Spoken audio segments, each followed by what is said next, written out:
سلامونه او احترامات مو منئ ښه راغلاست. دا هم د نن ورځې مهم خبرونه.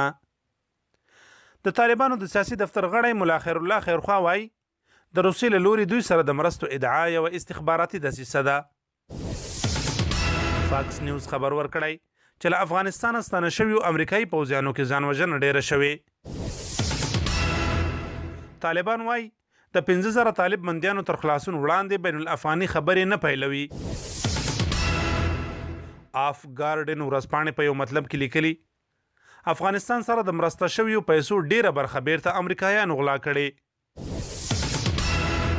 د مصالحې شورا مشر عبدالله وایي د بندیانو تر خلاصون وروسته د خبرو لومړۍ ناسته دوحه کې ترسره کیږي.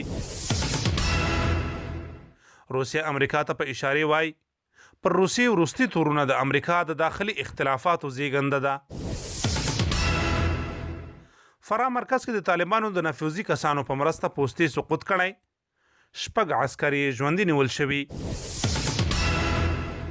کابل کې د عامه ګټو وزارت ته څیرمه چاودنه کې مرګ ژوبله اوښتې. د بې پولې خبریالانو ټولنې په حکومت غږ کړی چې د خبریالانو له نیولو او ګواښلو لاس واخلي. د خبرونو پای.